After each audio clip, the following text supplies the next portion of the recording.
아빠가 다치고 딸이 후회하는 이 사연 지금 만나보겠습니다. 오전 10시 서울대학교 의과대학 3층 강의실. 형광등 불빛이 하얗게 내려앉은 공간에는 20명 남짓한 학생들이 앉아 있었다. 강의는 이미 끝났고 교수는 나갔다. 학생들은 삼삼오오 모여 수다를 떨고 있었다. 이지수는 강의실 중앙 세 번째 줄에 앉아 있었다. 28세. 깔끔하게 올린 머리, 화이트 블라우스에 네이비 가디건, 그리고 명품 가방.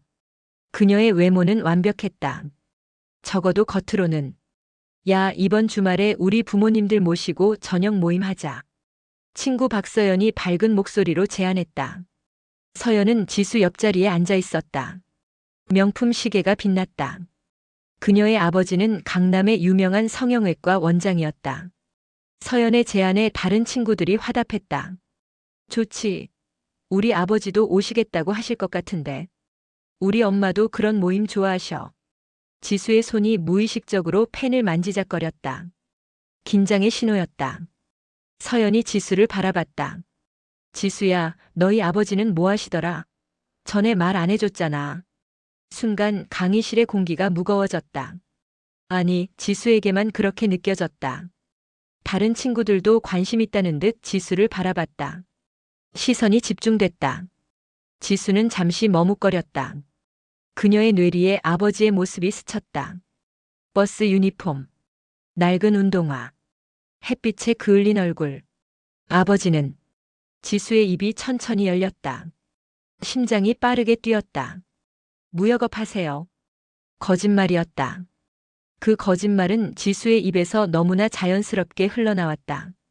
마치 오래전부터 연습해온 대사처럼. 친구들의 반응은 즉각적이었다. 와, 무역업? 멋있다. 어떤 품목 다루시는데?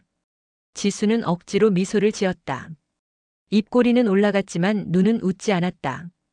여러 가지요. 주로 아시아 쪽이랑. 또 거짓말. 거짓말 위에 거짓말이 쌓였다. 친구들은 만족스러운 표정으로 고개를 끄덕였다. 대화는 자연스럽게 다른 주제로 넘어갔다. 하지만 지수의 마음 한구석은 무거웠다. 마치 돌덩이를 삼킨 것 같았다. 수업이 완전히 끝나고 학생들은 하나둘 강의실을 빠져나갔다. 지수도 가방을 챙겨 일어났다. 복도를 걸어나가며 휴대폰을 확인했다. 아버지에게서 온 문자 메시지가 있었다. 딸, 오늘 저녁 뭐 먹고 싶어? 아빠가 퇴근하고 사올게. 문자는 단순했다. 하지만 그 안에 담긴 사랑은 무거웠다. 지수는 문자를 읽고 한숨을 쉬었다. 답장을 보내지 않았다. 그냥 휴대폰을 주머니에 넣었다. 대학 정문을 나서자 서울의 거리가 펼쳐졌다. 차들이 지나가고 사람들이 바쁘게 걸었다. 그 중에는 버스도 있었다. 초록색 버스 한 대가 지수 앞을 지나갔다. 지수는 무의식적으로 그 버스를 바라봤다. 운전석에 앉은 기사의 뒷모습. 혹시 아빠일까? 아니었다. 하지만 지수의 가슴은 철렁했다. 집으로 가는 길. 지수는 지하철을 탔다. 차창밖 풍경이 빠르게 지나갔다. 그녀의 머릿속에는 오늘의 거짓말이 맴돌았다. 무역업. 얼마나 웃긴 거짓말인가. 아버지는 평생을 버스 운전대를 잡고 살았다. 20년 넘게. 비가 오나 눈이 오나. 명절에도 주말에도. 오직 딸의 학비를 위해. 지수는 눈을 감았다. 죄책감이 밀려왔다. 하지만 동시에 정당화도 했다. 친구들 앞에서 어떻게 말해? 우리 아빠 버스 기사라고. 그럼 나만 왕따 당할 거야. 그렇게 자신을 설득했다. 집 앞에 도착했다. 작은 빌라의 2층. 계단을 올라가며 지수는 현관문 앞에 놓인 신발을 봤다. 아버지의 운동화. 낡고 해진 운동화. 그 옆에는 자신의 깨끗한 하얀 운동화. 대비가 명확했다. 문을 열고 들어갔다. 거실에는 아버지가 앉아 있었다. 이한수. 55세. 버스 유니폼을 입고 있었다. 어깨는 약간 구부정했다. 20년의 운전이 남긴 흔적이었다. 얼굴에는 주름이 깊었다. 하지만 눈빛은 여전히 따뜻했다.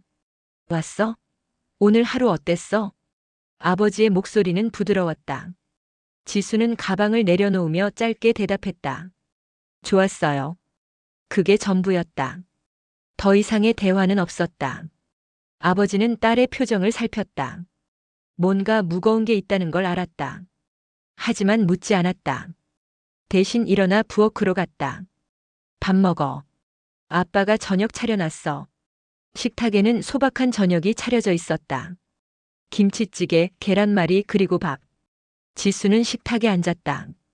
아버지도 앉았다. 둘은 마주보며 밥을 먹기 시작했다. 숟가락 부딪히는 소리만 들렸다. 대화는 없었다. 지수는 아버지의 유니폼을 봤다. 가슴에 붙은 이름표. 이한수 -7호선.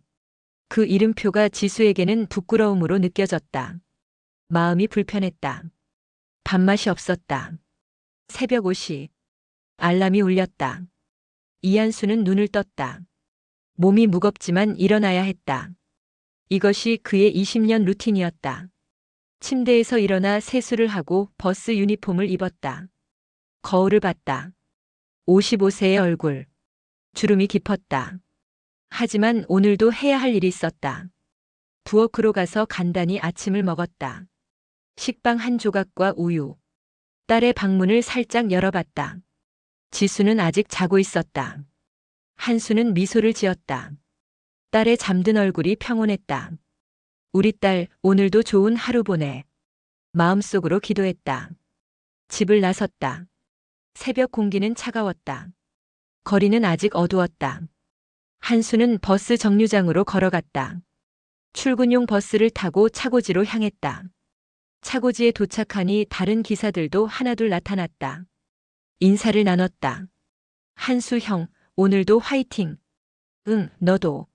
차고지는 버스들로 가득했다. 한수는 자신의 버스 앞에 섰다. 7호선 시내버스. 초록색 차체. 그는 버스를 꼼꼼히 점검했다. 타이어, 엔진, 브레이크. 안전이 최우선이었다. 모든 것이 정상이었다. 시동을 걸었다. 엔진 소리가 울렸다. 첫 운행 시작. 오전 6시. 한수는 버스를 몰고 첫 정류장으로 향했다. 첫 승객이 탔다. 중년 여성이었다. 출근길이었다. 안녕하세요. 조심해서 타세요. 한수의 인사는 진심이었다. 여성은 고개를 끄덕이며 자리에 앉았다. 버스는 서울 거리를 달리기 시작했다. 정류장마다 승객이 올랐다. 학생들, 직장인들, 노인들. 모두 각자의 목적지로 가고 있었다.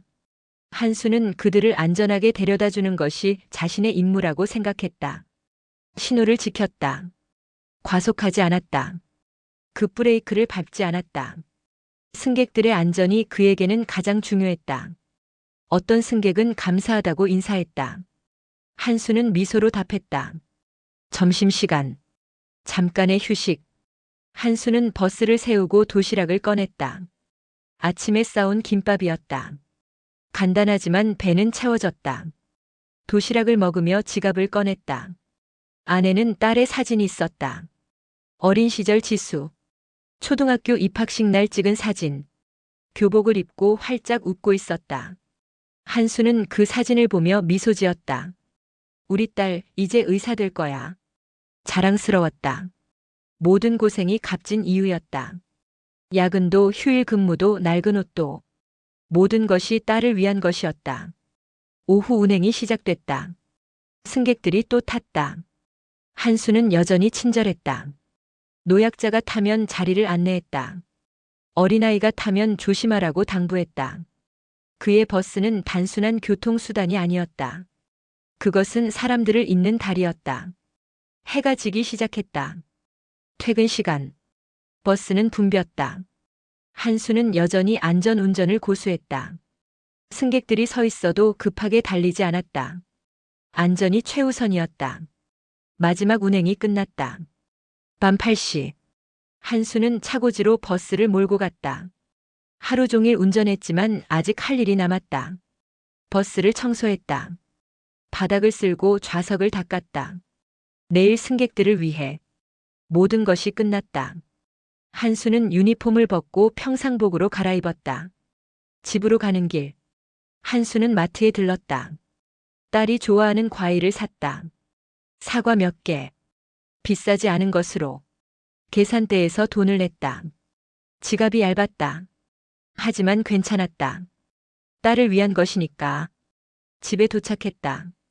현관문을 열었다. 거실에는 불이 켜져 있었다. 지수가 책상에 앉아 공부하고 있었다. 한수는 조용히 신발을 벗고 들어갔다. 다녀왔어. 지수는 고개만 살짝 끄덕였다. 대답은 없었다. 한수는 과일을 부엌에 놓고 씻었다. 접시에 담아 지수 옆에 놓았다. 과일 먹어. 네. 짧은 대답. 그게 전부였다. 한수는 딸의 등을 바라봤다. 뭔가 거리감이 느껴졌다. 하지만 묻지 않았다. 대신 자신의 방으로 들어갔다. 침대에 누웠다. 온몸이 아팠다. 20년의 운전이 남긴 통증이었다. 하지만 내일도 일어나야 했다. 딸을 위해. 한수는 눈을 감았다. 저녁 7시. 지수가 집에 돌아왔다. 현관문을 열자 부엌에서 음식 냄새가 났다. 김치찌개였다. 아버지가 저녁을 준비하고 있었다. 한수는 앞치마를 두른 채 국을 끓이고 있었다. 지수가 들어오는 소리를 듣고 고개를 돌렸다. 왔어? 오늘 하루 어땠어? 똑같은 질문. 매일 저녁마다 듣는 질문이었다. 지수는 가방을 소파에 내려놓으며 대답했다. 좋았어요. 역시 똑같은 대답. 한수는 딸의 표정을 살폈다. 뭔가 평소와 달랐다. 눈빛이 불안했다. 하지만 묻지 않았다. 대신 식탁을 차리기 시작했다. 밥 먹어. 아빠가 내가 좋아하는 김치찌개 끓였어. 식탁이 차려졌다. 김치찌개, 계란말이, 김치, 그리고 밥. 소박했지만 정성이 담긴 상이었다.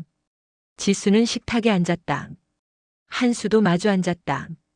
버스 유니폼을 아직 벗지 않은 상태였다.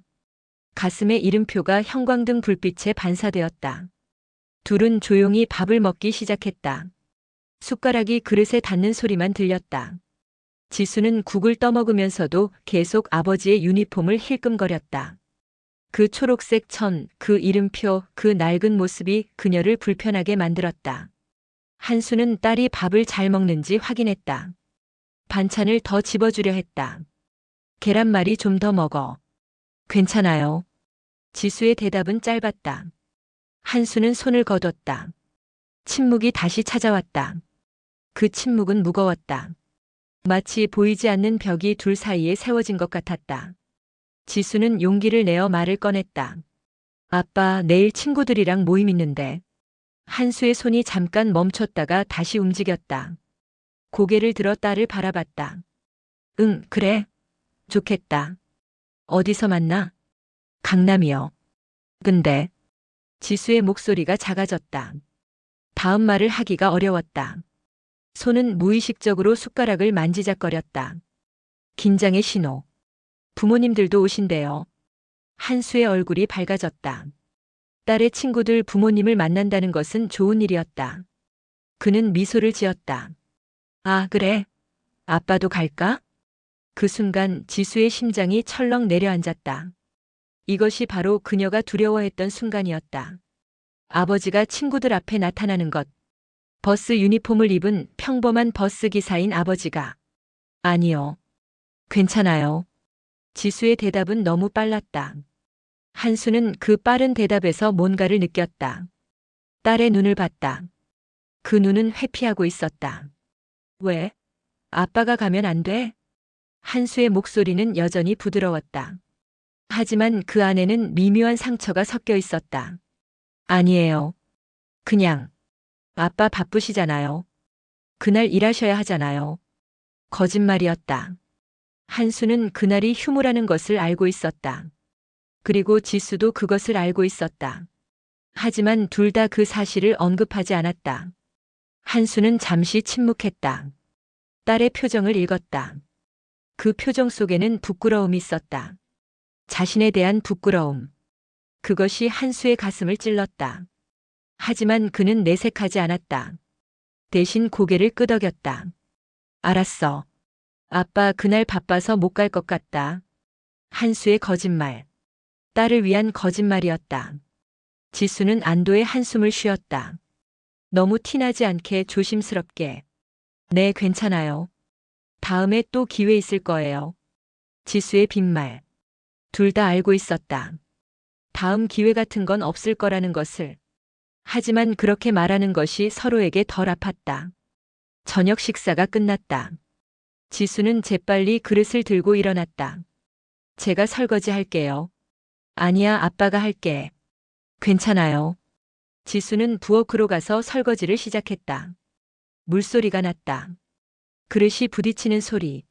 한수는 식탁에 그대로 앉아 있었다. 딸의 뒷모습을 바라봤다. 그 뒷모습은 멀게 느껴졌다. 설거지가 끝나고 지수는 자신의 방으로 들어갔다. 문을 닫았다. 한수는 혼자 남았다. 거실의 침묵은 더욱 무거웠다. 한수는 천천히 일어나 베란다로 나갔다. 밤 공기가 차가웠다. 서울의 야경이 펼쳐져 있었다. 수많은 불빛들.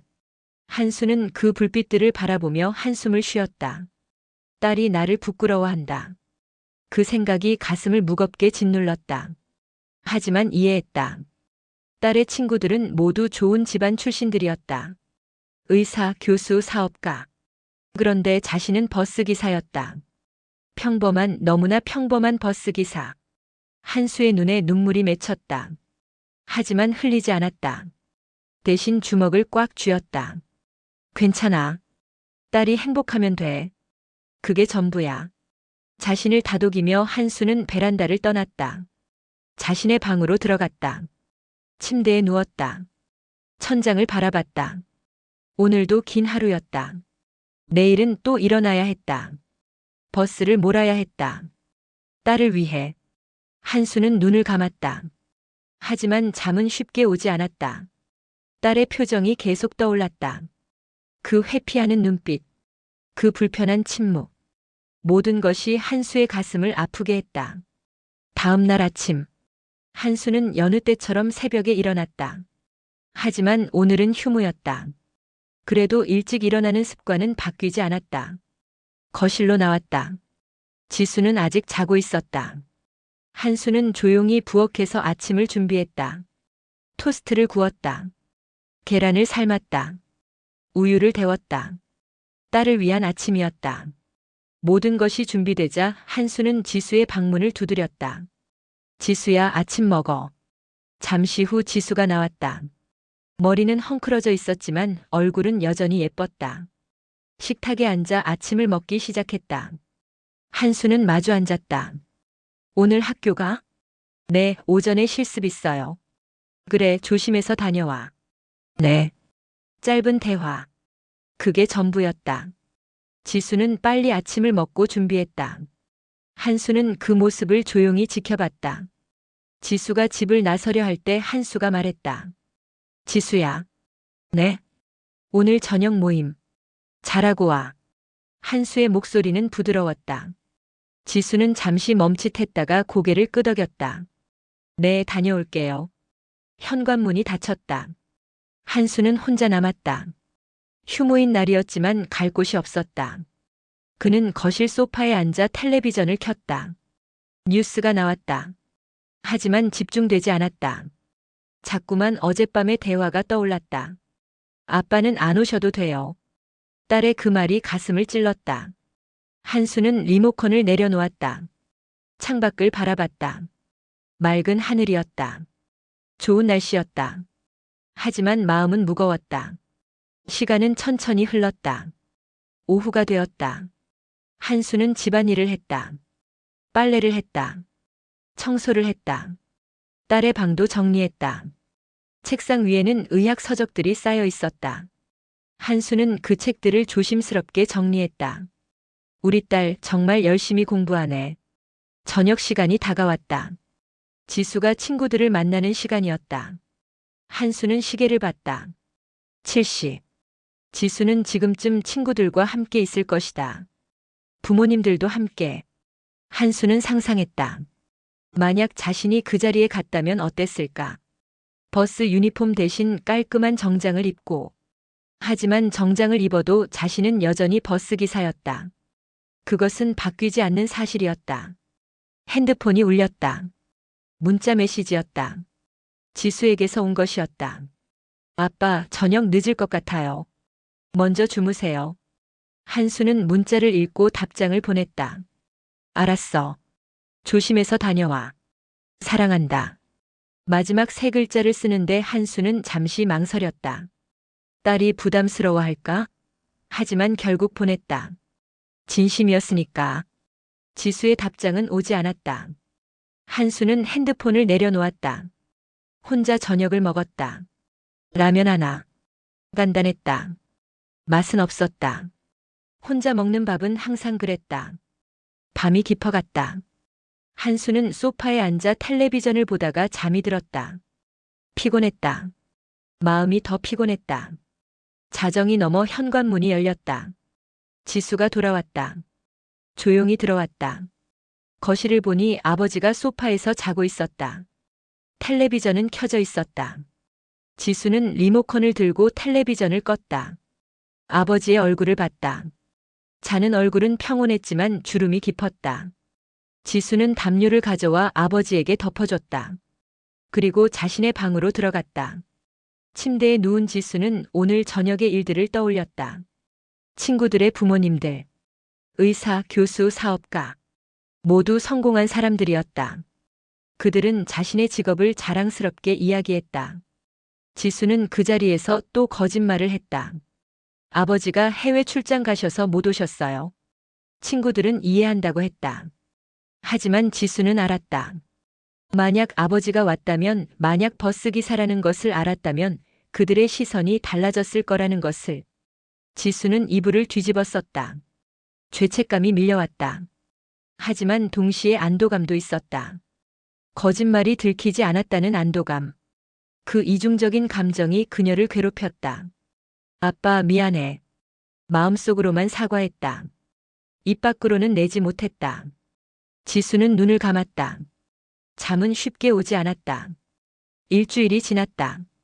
지수는 병원 실습을 시작했다. 서울대학교 병원 응급실. 하얀 가운을 입은 지수는 다른 실습생들과 함께 서 있었다. 담당 교수가 앞에 섰다. 여러분, 오늘부터 응급실 실습입니다. 여기는 생명이 오가는 곳입니다. 긴장하세요. 교수의 목소리는 엄격했다. 실습생들은 고개를 끄덕였다. 지수도 긴장했다. 심장이 빠르게 뛰었다. 첫 환자가 실려 들어왔다. 50대 남성. 심장마비 의심. 의료진이 빠르게 움직였다. 지수는 옆에서 지켜봤다. 교수가 지시했다. 이 학생 활력 징후 체크. 지수가 앞으로 나갔다. 떨리는 손으로 혈압계를 환자에게 감았다. 측정했다. 수치를 보고했다. 혈압 18만 110입니다. 좋아요. 계속 모니터링. 지수는 환자 옆에 섰다. 의료진의 손놀림을 받다. 빠르고 정확했다. 응급처치가 이루어졌다. 환자는 안정을 찾았다. 지수는 안도의 한숨을 쉬었다. 점심시간. 실습생들은 병원 카페테리아에 모였다. 친구 서연이 지수 옆에 앉았다. 와, 오늘 진짜 긴장했다. 나도. 둘은 식사를 했다. 다른 친구들도 합류했다. 대화가 시작됐다. 이번 주말에 우리 부모님들 모시고 또 모임하자. 서연의 제안이었다. 지수의 손이 멈췄다. 또 시작이었다. 이번엔 지수 아버지도 오시게 해봐. 다른 친구가 말했다. 지수는 당황했다. 아, 우리 아버지. 이번에도 출장 가셔서. 맨날 출장 가시네. 무역업이 그렇게 바빠? 서연이 웃으며 물었다. 농담조였지만 지수에게는 부담이었다. 네. 많이 바쁘세요. 지수는 억지로 미소를 지었다. 대화는 다른 주제로 넘어갔다. 하지만 지수의 마음은 무거웠다. 거짓말이 점점 커지고 있었다. 언젠가는 들킬 것 같았다. 오후 실습이 시작됐다. 응급실은 여전히 바빴다. 환자들이 계속 들어왔다. 지수는 열심히 배웠다. 의료진의 지시를 따랐다. 환자를 돌봤다. 어느 순간 지수는 깨달았다.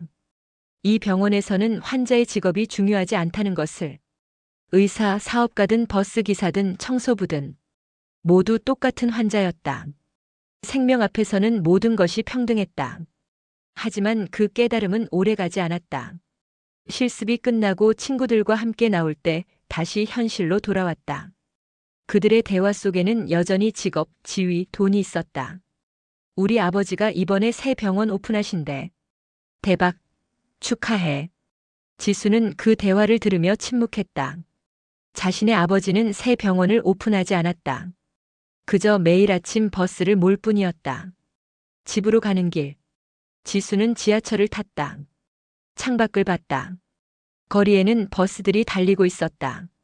그중 한 대가 눈에 들어왔다. 초록색 버스. 7호선. 혹시 아빠일까?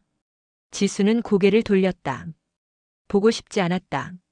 아니, 보는 것이 두려웠다. 아버지가 운전하는 모습을. 그 평범한 모습을. 집에 도착했다. 아버지는 이미 집에 와 있었다. 저녁을 준비하고 있었다. 왔어? 오늘 실습 어땠어? 좋았어요. 또 짧은 대답. 한수는 더 이상 묻지 않았다. 저녁을 먹었다. 침묵 속에서 며칠이 지났다. 평범한 오후였다. 한수는 버스를 운전하고 있었다.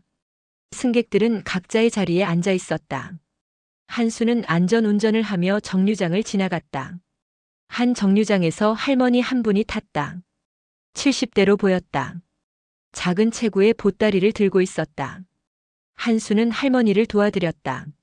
할머니 조심해서 타세요. 고맙네, 기사님. 할머니는 앞쪽 좌석에 앉았다. 한수는 다시 운전을 시작했다.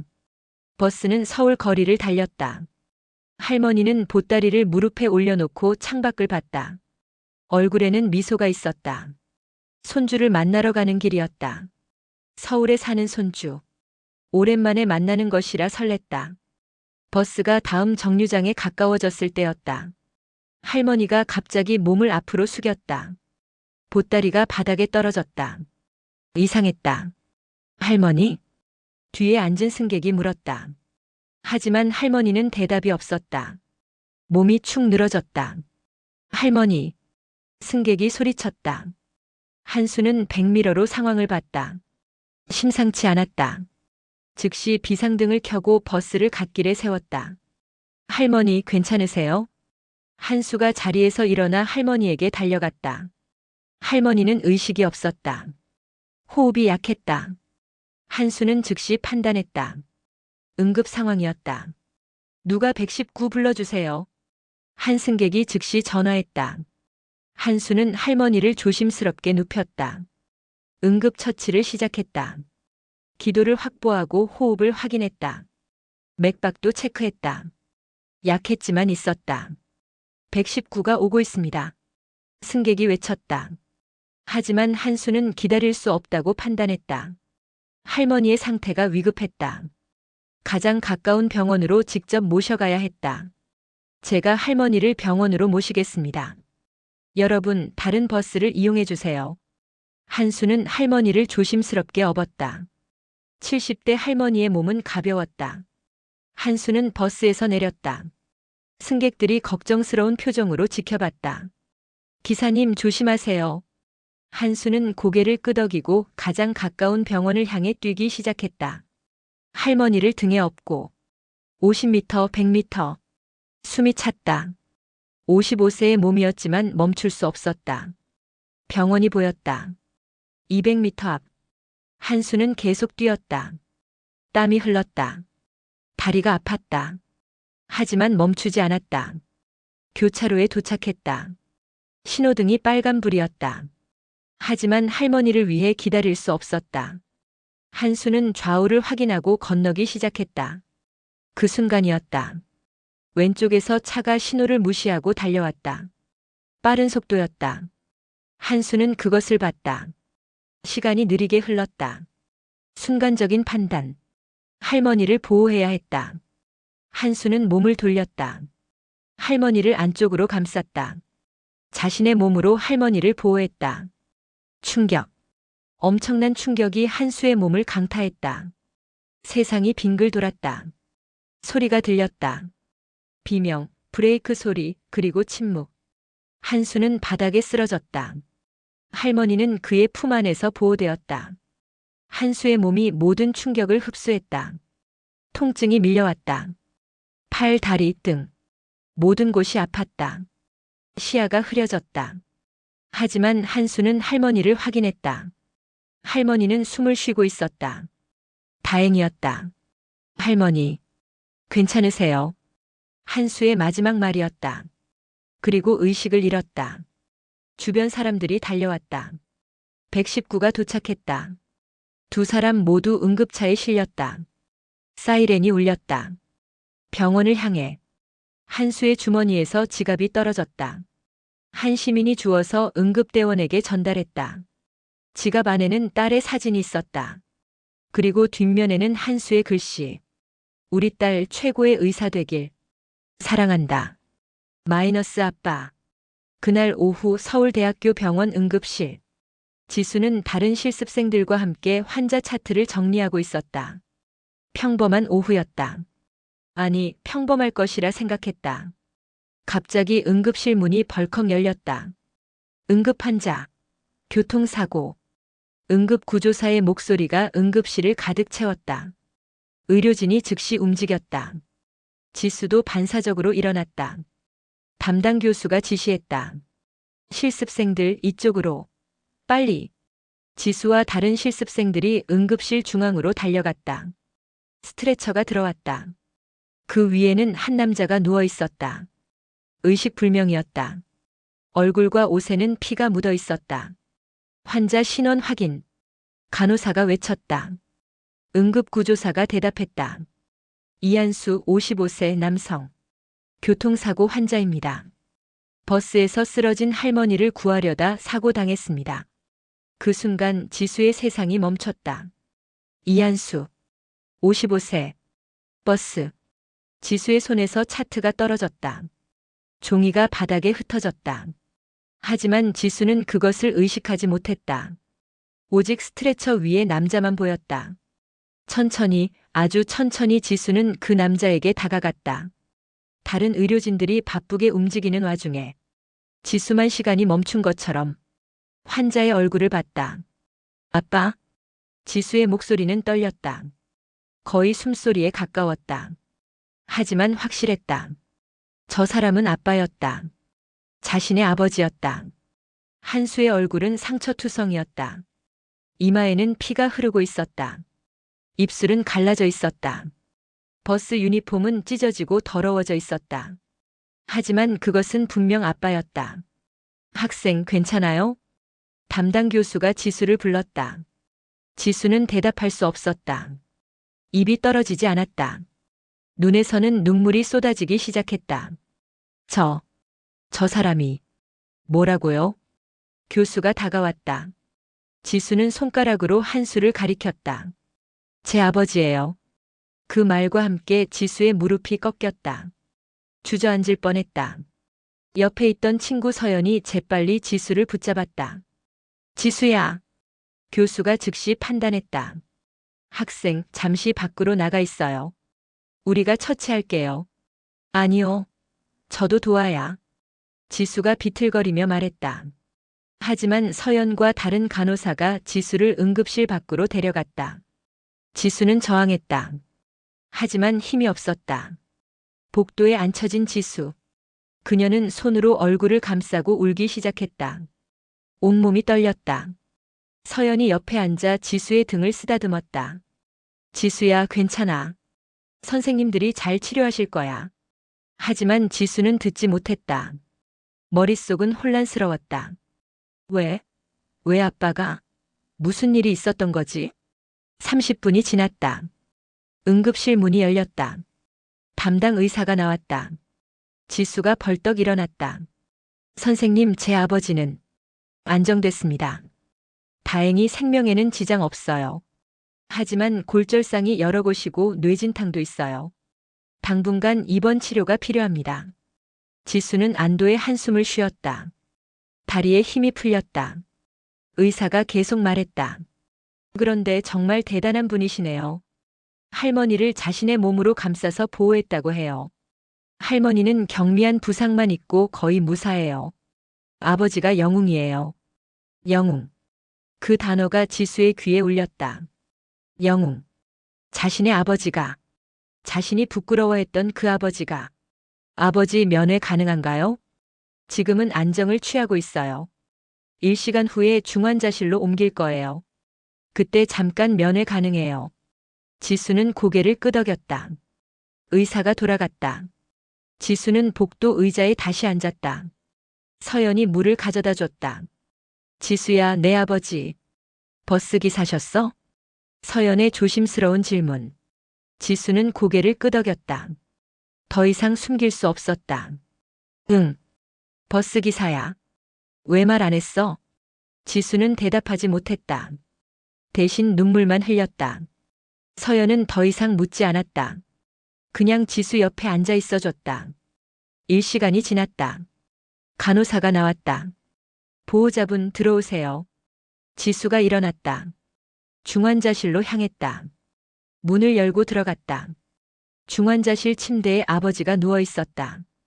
여러 기계가 연결되어 있었다. 삐삐 소리가 규칙적으로 들렸다.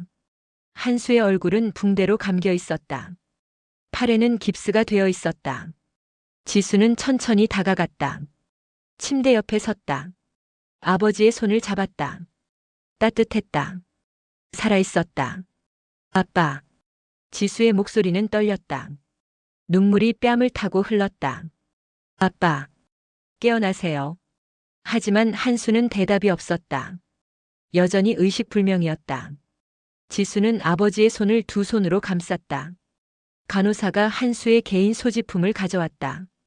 작은 비닐봉지 안에 들어있었다. 지갑, 핸드폰, 그리고 버스 유니폼에서 나온 것들. 이게 환자분 소지품이에요.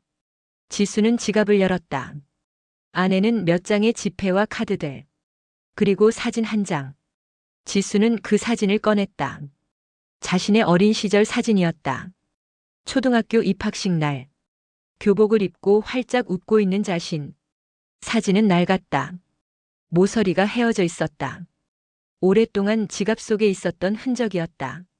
지수는 사진을 뒤집었다. 뒷면에 글씨가 있었다. 아버지의 손글씨였다. 우리 딸 최고의 의사 되길. 사랑한다. 마이너스 아빠. 그 순간 지수의 심장이 무너졌다. 울음이 터져 나왔다. 소리 없이 하지만 격렬하게. 20년. 아버지는 20년 동안 이 사진을 지갑에 넣고 다녔다. 매일. 버스를 운전하면서. 힘들 때마다 이 사진을 보며 힘을 냈을 것이다. 딸을 위해. 그런데 자신은 그 아버지를 부끄러워했다. 친구들 앞에서 숨겼다. 거짓말했다. 무역업이라고. 해외 출장이라고. 아빠. 미안해요. 정말 미안해요. 지수는 아버지의 손을 자신의 이마에 대고 울었다. 뜨거운 눈물이 한수의 손등을 적셨다. 밤이 깊어갔다. 지수는 중환자실 밖 보호자 대기실에 앉아 있었다. 잠들 수 없었다. 계속 아버지를 생각했다. 핸드폰이 울렸다. 서연에게서 온 문자였다. 지수야, 괜찮아? 뭐 필요한 거 있으면 말해. 우리 다 너 걱정하고 있어. 지수는 문자를 읽고 답장을 보냈다. 고마워. 나 괜찮아. 거짓말이었다. 괜찮지 않았다. 하지만 그렇게 말할 수밖에 없었다. 새벽 2시. 간호사가 나왔다. 보호자분, 환자분이 잠깐 의식을 찾으셨어요. 지수가 벌떡 일어났다. 중환자실로 뛰어들어갔다. 한수가 눈을 살짝 떴다. 흐릿한 눈빛이었다. 지수를 봤다. 지수야. 약한 목소리였다. 지수는 아버지의 손을 잡았다. 아빠, 저예요. 괜찮으세요? 한수는 희미하게 미소 지었다. 너, 괜찮아? 아버지의 첫 질문이었다. 자신이 다쳤는데 딸을 먼저 걱정했다. 지수의 눈에서 눈물이 다시 쏟아졌다. 저는 괜찮아요. 아빠가 다쳐서. 제가. 괜찮아. 아빠는. 괜찮아. 한수의 목소리는 점점 작아졌다. 다시 의식을 잃기 직전이었다. 할머니는 무사해? 아버지의 마지막 질문이었다. 자신의 상태가 아닌 구한 할머니를 걱정했다. 지수는 고개를 끄덕였다. 네, 할머니는 무사해요. 아빠가 구했어요. 한수는 안도의 표정을 지었다. 그리고 다시 눈을 감았다. 지수는 아버지의 손을 놓지 않았다. 다음 날 아침, 지수는 병원 복도를 걸었다. 할머니를 찾아가기 위해. 할머니는 일반 병동에 입원해 있었다. 병실 문을 두드렸다. 들어오세요. 지수가 들어갔다. 할머니는 침대에 앉아 있었다. 경미한 부상만 있었다. 할머니는 지수를 봤다. 누구세요? 저는 버스 기사님의 딸이에요. 할머니의 얼굴이 밝아졌다. 아, 그 기사님 딸. 어머나 와줘서 고마워요. 할머니는 지수의 손을 잡았다.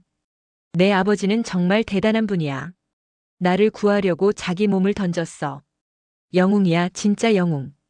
지수는 고개를 끄덕였다. 할머니가 계속 말했다. 나는 손주 만나러 가는 길이었어. 근데 버스에서 쓰러졌지.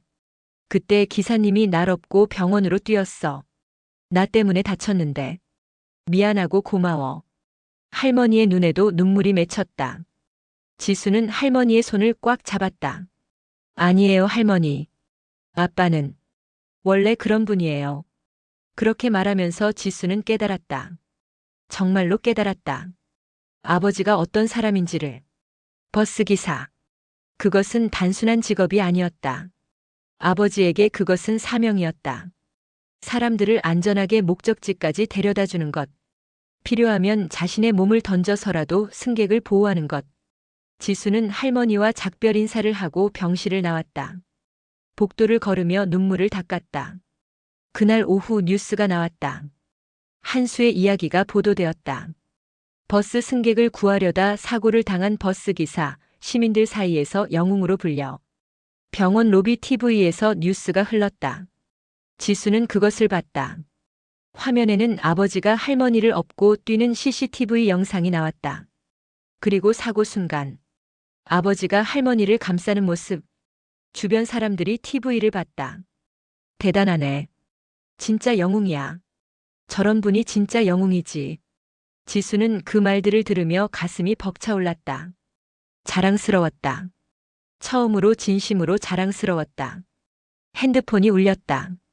서연이었다. 지수야, 뉴스 봤어? 내 아버지 나왔어. 응, 봤어. 대박이야. 우리 다 봤어.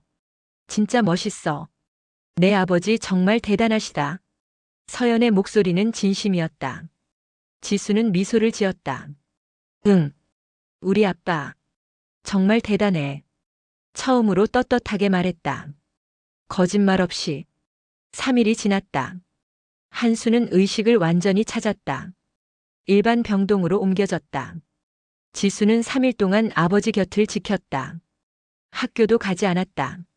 오직 아버지만 돌봤다. 병실. 한수는 침대에 기대 앉아 있었다. 팔에 깁스, 얼굴에 붕대. 하지만 의식은 또렷했다. 지수는 옆에 의자를 당겨 앉았다. 아빠, 물 드릴까요? 아니야, 괜찮아. 한수는 딸을 봤다. 3일 동안 딸이 자신을 돌보는 모습을 봤다.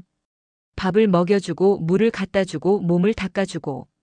지수는 한 번도 떠나지 않았다. 지수야. 네, 아빠. 학교 가야지. 실습도 있고. 괜찮아요. 교수님께 말씀드렸어요. 지수는 아버지의 손을 잡았다.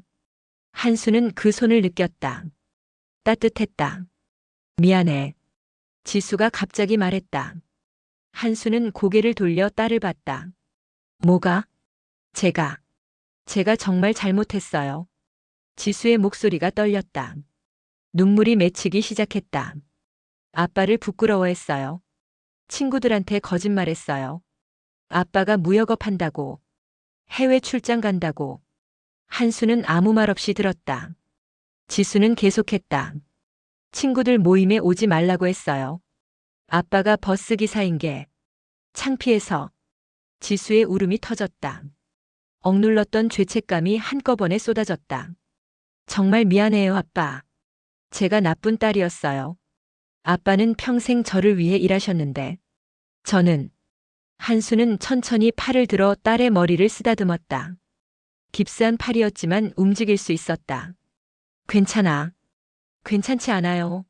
제가 정말 잘못했어요. 지수야. 한수의 목소리는 부드러웠다. 아빠가 미안해. 아빠가. 자랑스러운 아빠가 못 돼서. 그 말에 지수는 더욱 울었다. 고개를 저었다. 아니에요. 아빠가 제일 자랑스러워요. 정말로. 지수는 일어나 아버지를 껴안았다. 조심스럽게 다치지 않게. 한수도 딸을 안았다. 둘은 그렇게 한참을 안고 있었다. 아빠 사랑해요. 정말 사랑해요. 지수의 고백이었다. 오랫동안 하지 못했던 말이었다. 나도 사랑해, 딸. 한수의 대답이었다. 눈물이 흘렀다. 두 사람 모두. 그 순간 병실 문이 노크됐다. 들어가도 될까요? 익숙한 목소리였다. 지수가 고개를 돌렸다. 친구 서연과 다른 친구들이 서 있었다. 손에는 꽃다발과 과일 바구니를 들고. 들어와. 지수가 말했다.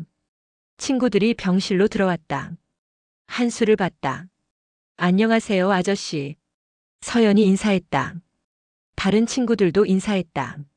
뉴스에서 봤어요. 정말 대단하세요. 진짜 영웅이세요. 친구들의 진심 어린 칭찬이었다. 한수는 쑥스러운 표정을 지었다. 아니에요. 당연한 일을 했을 뿐이에요.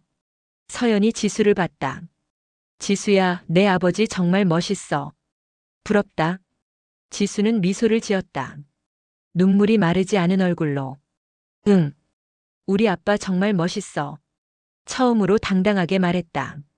거짓 없이. 친구들 앞에서. 친구들은 한참 동안 병실에 있었다. 한수와 이야기를 나눴다. 버스 운전 이야기, 승객 이야기.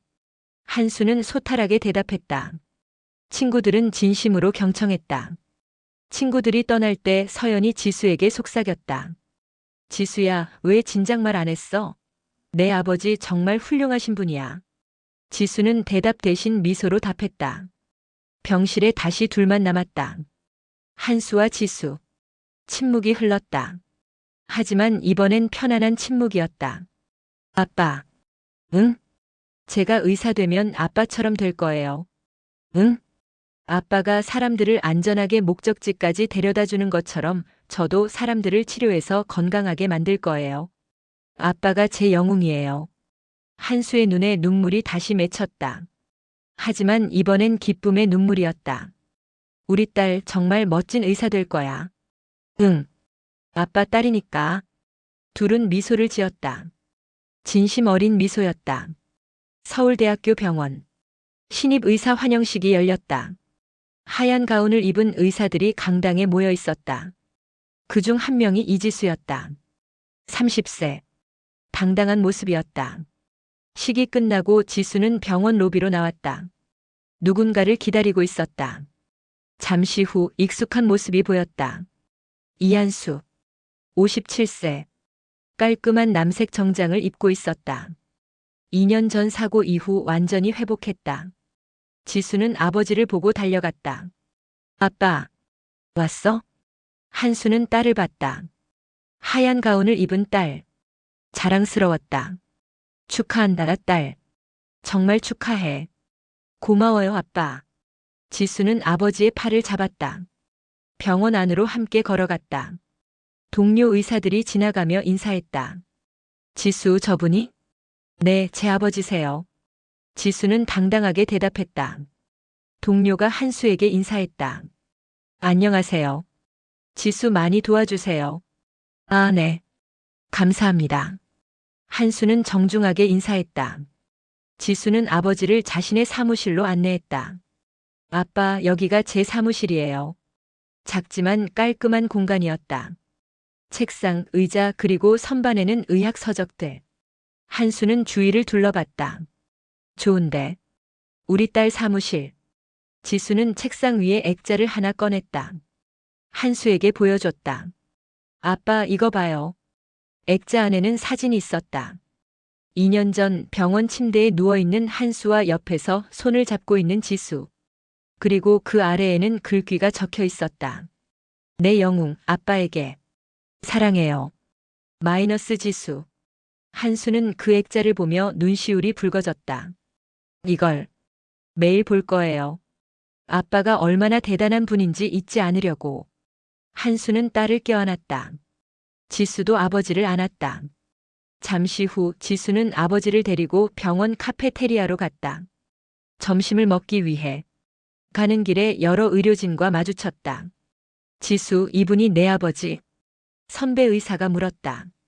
지수는 자랑스럽게 대답했다. 네, 제 아버지세요. 버스 기사로 30년 넘게 일하셨어요. 2년 전에는 승객을 구하려다 사고도 당하셨고요. 뉴스에도 나왔어요. 아, 그때 그분. 기억나요? 정말 대단하셨어요. 선배 의사는 한수에게 정중하게 인사했다. 정말 존경합니다. 한수는 겸손하게 고개를 숙였다.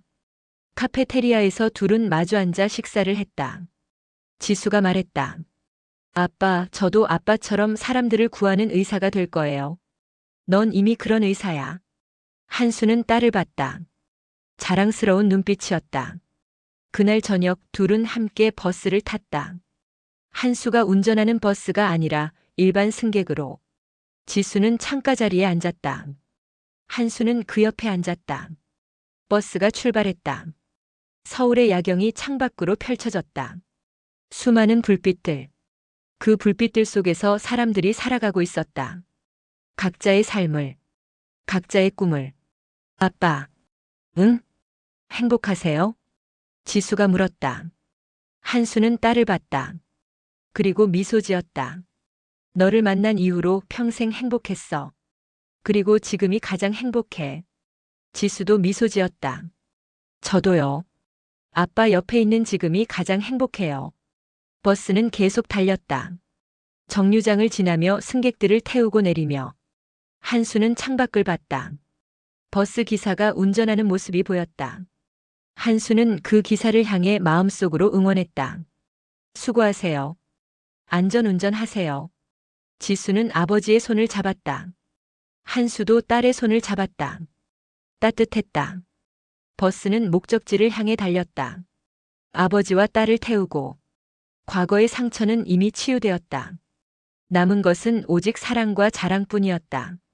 그날 밤 집에 돌아온 지수는 자신의 방에서 일기를 썼다. 오늘 의사로서의 첫날. 아빠가 와주셨다. 친구들, 선배들 모두에게 자랑스럽게 소개했다. 제 영웅, 버스 기사 아버지라고. 더 이상 부끄럽지 않다. 아니, 처음부터 부끄러워할 이유가 없었다. 평범함 속에 진짜 영웅이 있다는 걸 이제야 알았다. 아빠 사랑해요. 그리고 미안해요. 이제부터는 평생 자랑할게요. 지수는 펜을 내려놓고 창밖을 봤다. 밤하늘에 별이 빛나고 있었다. 마치 아빠의 미소처럼. 옆방에서 한수도 침대에 누워 있었다. 지갑을 꺼내 딸의 사진을 봤다. 이제는 두 장이 되었다. 하나는 어린 시절 지수, 하나는 의사 가운을 입은 지수. 우리 딸 정말 자랑스러워.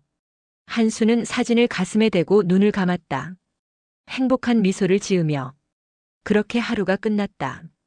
아버지와 딸의 새로운 시작이 이루어진 날이. 구독, 좋아요, 알람 설정은 저에게 큰 힘이 됩니다. 오늘도 시청해 주셔서 감사합니다.